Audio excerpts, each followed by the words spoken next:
The slap echoed through my apartment like a gunshot.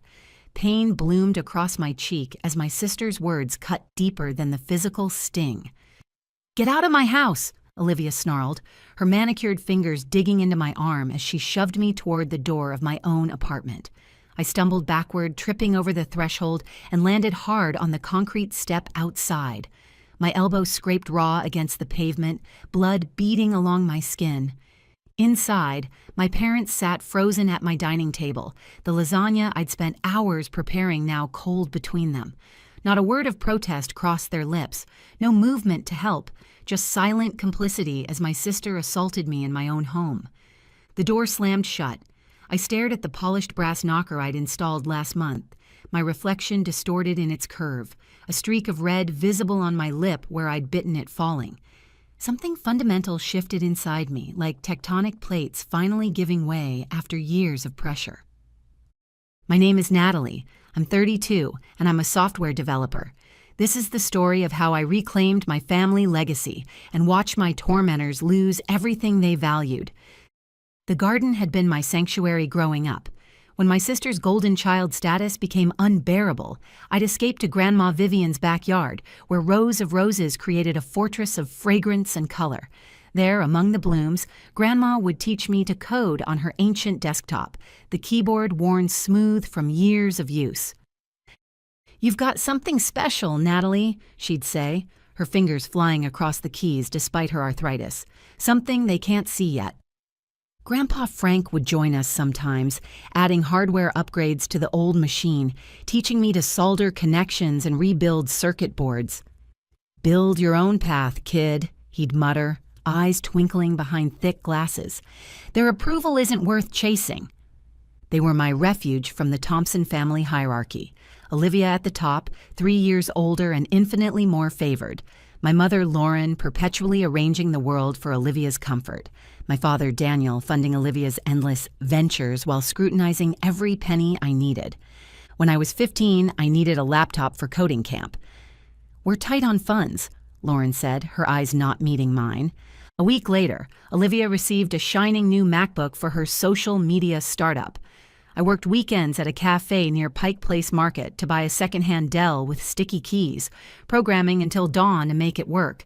At 16, Olivia got a BMW for her birthday.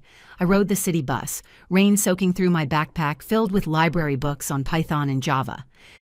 "Olivia has big dreams," Daniel would say, dismissing my straight-A report cards with a wave. "You're fine, Natalie." Fine. That word burned like acid every time.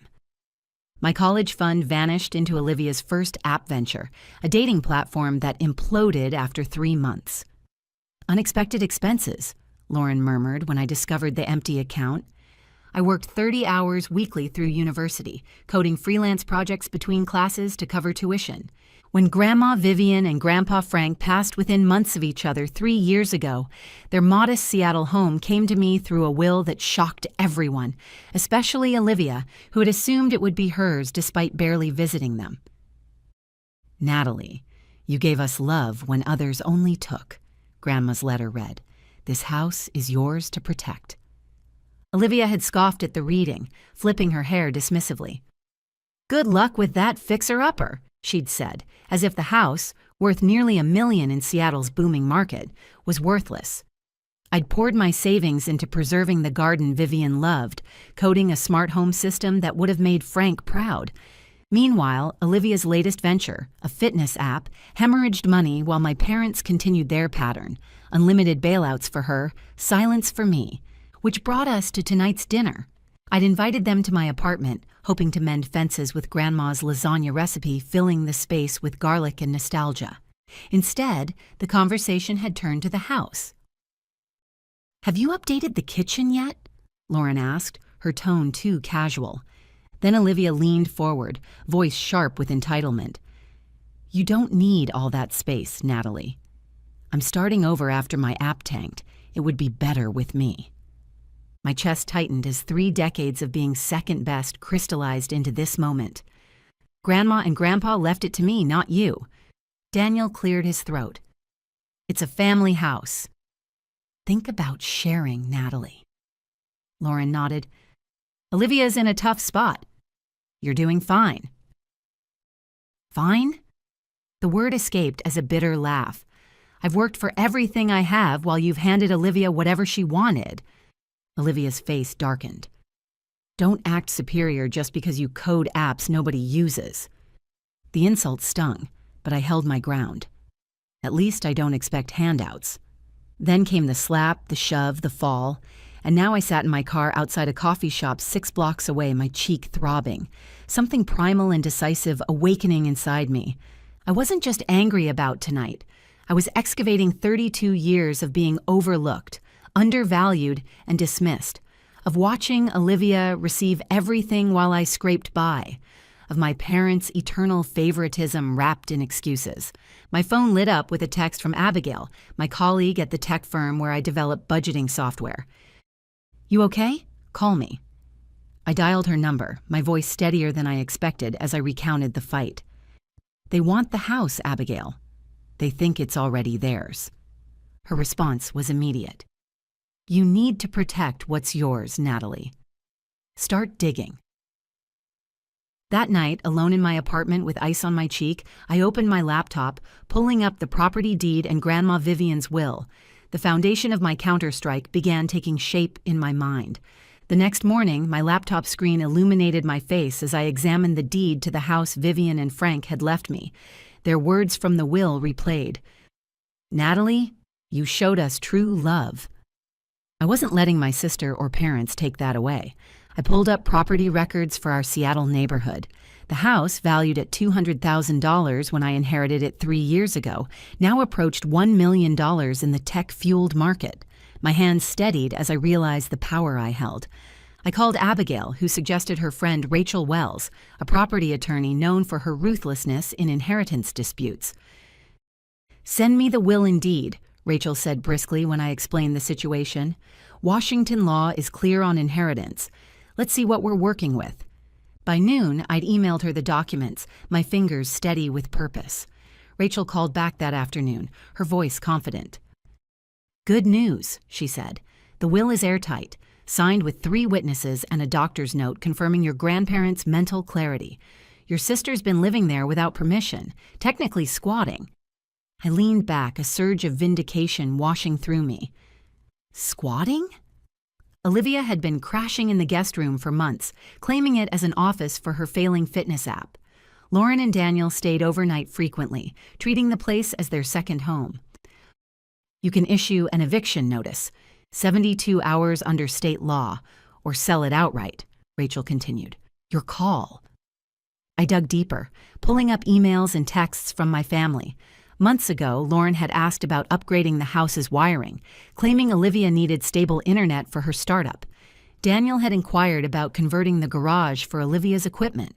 They'd been planning this for months, assuming I'd eventually surrender my inheritance, just like I'd surrendered my college fund, my time, my dignity. I remembered Grandma Vivian's words one evening when I was 16. We'd sat among her roses, debugging code, the scent of flowers mingling with the mechanical warmth of the computer.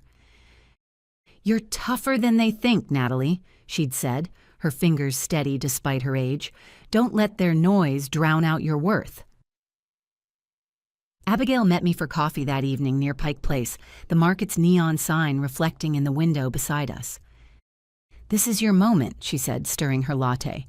They've taken enough. Your college fund, your time, your peace. Take back what's yours. Back home, I spread out the documents across my desk, the will, the deed, and a market analysis I'd run through my real estate app. The numbers were clear. I had already been approached by the Williams family, a couple with 2 young children who loved the garden and the smart home system I'd built. Their offer of $850,000 was exceptionally fair. I drafted a plan with Rachel. We'd send a package to the house, certified copies of the will, the sale contract already signed, and an eviction notice giving my family 72 hours to vacate. I pictured Olivia's face when she opened that package, Lauren's panic, Daniel's silence crumbling. For 32 years, I'd been the one to compromise, to step aside, to swallow my pride. Not this time. The package was delivered on a Tuesday morning. I was in Portland for a work conference, strategically distanced from the fallout. By evening, my voicemail was flooded. Lauren's first message quavered with disbelief. "Natalie, what's this about a sale? Call me now." Olivia's voice dripped venom. "You're not getting away with this." Daniel left a single gruff message. "We need to talk." I ignored them all, focusing instead on my conference keynote, a pitch for my budgeting app that had garnered attention from several investors. It felt like sweet justice to prioritize my work over their chaos. 2 days later, Rachel called with an update. "They opened the package," she reported. "Your mother's been calling my office non-stop claiming it's a mistake. Olivia's hired an attorney, some guy named Martin Fletcher." I smiled, knowing the will's strength. 3 witnesses, a doctor's note, untouchable after 3 years under Washington's statute of limitations. "Let them try," I told Rachel. "What's next?" She explained the eviction process. The Williams family would take possession in 3 weeks, and the sheriff could enforce the notice if my family resisted. "They're panicking," she added. "Olivia's screaming about her rights to the house." I pictured the scene. Olivia pacing the living room she'd claimed as her office, ripping open the package to find the sale contract. Lauren clutching the will, her face pale as she read Vivian's words naming me sole heir. Daniel silent as always, staring at the eviction notice. They'd assumed I'd cave, hand over the house like I'd handed over everything else in my life. But I'd learned from Vivian's quiet strength, from Frank's lessons in standing firm. "You don't owe them anything," Vivian had told me once, her hand squeezing mine as we debugged code together. Olivia's lawyer called that afternoon, his tone condescending. "My client believes there's been a misunderstanding," Martin said. "The will says it's mine," I cut him off. "Check the records." He stammered something about a possible contest. "You're 3 years too late," I replied, my voice glacial. "The sale is binding. Tell Olivia to pack." Rachel confirmed later that Martin had backed off, admitting the case was dead on arrival. Washington law didn't bend for entitled siblings or enabling parents. I remained in Portland another day, letting my family stew. Abigail sent updates. Olivia had posted a rant on social media calling me a traitor. Lauren was rallying relatives, claiming I'd stolen their legacy. I didn't respond. The Williams family, unaware of the drama, emailed me a thank you note, excited about the garden and the smart system I'd built. "Our kids can't wait to move in," they wrote. I smiled, knowing Vivian and Frank would have loved their enthusiasm. Back in Seattle, I met Abigail at a diner near my office, sunlight streaming through windows that framed the Space Needle in the distance. "They're falling apart," she said, sipping her coffee. "Olivia's lawyer dropped her. Your parents are begging for a meeting." I shook my head. "No meetings." They made their choice. I'd spent decades swallowing their demands, but the eviction notice was my line in the sand. Olivia's slap, my parents' silence, it all led here. I wasn't just selling a house. I was breaking free. 3 days after the package arrived, the fallout accelerated. Martin sent a final email admitting defeat. Washington's 3-year statute of limitations on will contests had expired, and the notarized documents were ironclad. The Williams family would move into the house in 18 days. Olivia, Lauren, and Daniel had 72 hours to vacate or face sheriff intervention. Rachel called me at my Portland hotel, her voice satisfied. "They're out of moves, Natalie. The house is legally gone."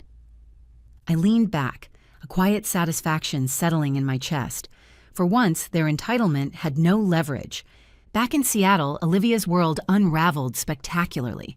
Her fitness app startup, already struggling with missed loan payments, collapsed when creditors caught wind of her unstable housing situation. The bank seized her assets under Washington's lien laws, leaving her with nothing but a leased car and mounting debt. She posted a desperate plea on social media, framing herself as the victim of my cruelty.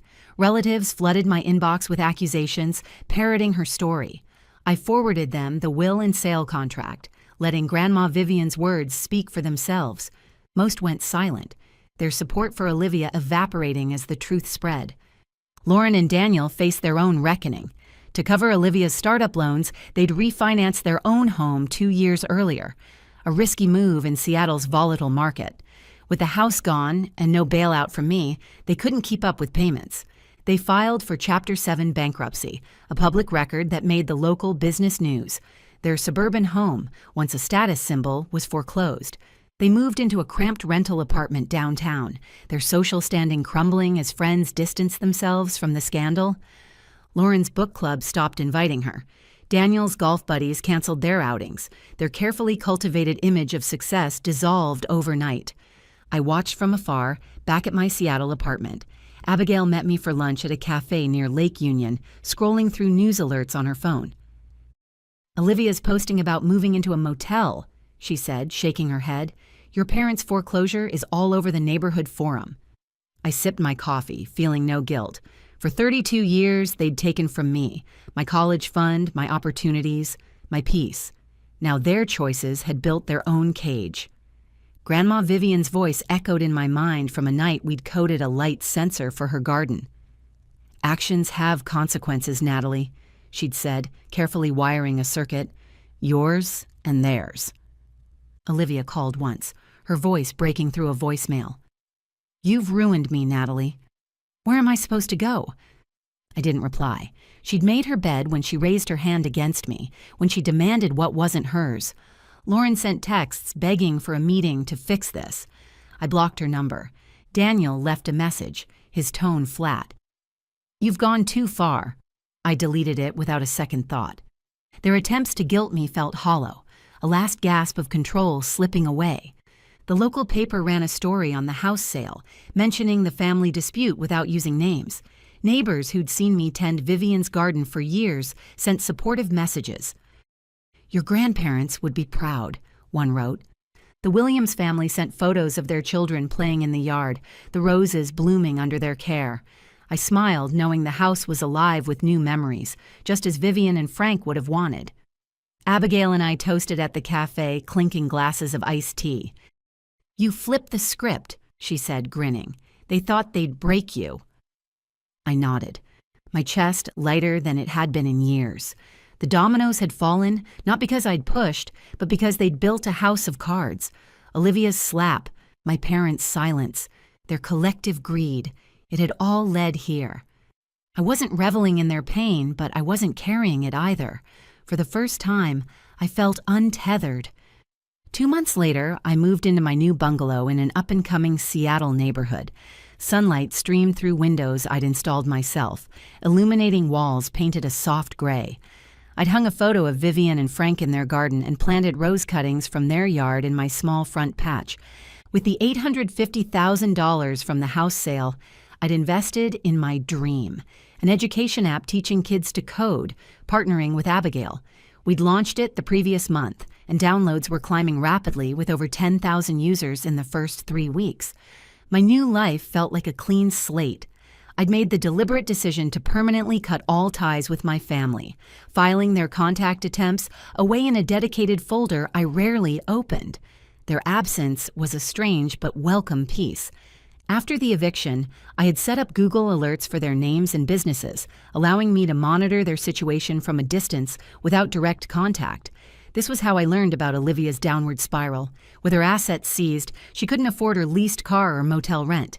According to a mutual acquaintance who still kept in touch with me, she was working part-time at a coffee shop, sharing an apartment with strangers. Her social media went silent, her influencer dreams evaporated in Seattle's tough job market. Lauren and Daniel were hit harder. Their financial troubles made public records through the court filings, which Rachel's paralegal forwarded to me as part of our case documentation. Their Chapter 7 bankruptcy stripped them of their suburban home, forcing them into a tiny rental on the city's outskirts. Their social standing crumbled completely. Lauren's book club dropped her, and Daniel's colleagues avoided him. A local blog mentioned their foreclosure, tying it to family financial mismanagement. They'd become pariahs in their own circle. I didn't gloat, but I didn't grieve either. Their choices, favoring Olivia, ignoring me, demanding my inheritance, had built this outcome brick by brick. Grandma Vivian's lessons rang clear. "Your worth isn't their approval," she'd said, showing me how to debug code under her porch light. Grandpa Frank's gruff advice. "Stand tall, kid," echoed as I built my app. Their love, not my family's, was my foundation. I blocked Lauren's last text, a plea to talk it out. Olivia's final voicemail accusing me of betrayal went straight to trash. Daniel hadn't reached out since the eviction notice landed. The final legal communication came 6 months after the sale, when Rachel informed me that the statute of limitations had definitively passed and no further legal challenges could ever come. Our family ties were officially, legally, and permanently severed. My app's success grew steadily. A Seattle tech conference invited me to speak, and I shared the stage with coders I'd admired for years. Abigail cheered from the front row, her grin wide as I demonstrated the app's features. "You're killing it," she said later over drinks at a downtown bar. "Vivian would be proud." I nodded, thinking of the nights I'd coded with her, her steady voice guiding me. The app wasn't just a business venture. It was my way of passing on her belief in building something meaningful. One evening, I drove past the old house. The Williams family had settled in, their children's bikes leaning against the fence, roses blooming brighter than ever. A new sign hung by the gate, naming the garden after Vivian. I didn't stop, just slowed enough to take it in. Then I drove on toward the future I was finally free to build. Before you go, here's a quick bonus for sticking around. If you love learning and growing like I do, you need to try audiobooks. I've got an exclusive deal with Audible. Your first month is completely free. That's access to over 500,000 titles, zero cost to you. All the details are waiting in the description. Don't miss this one.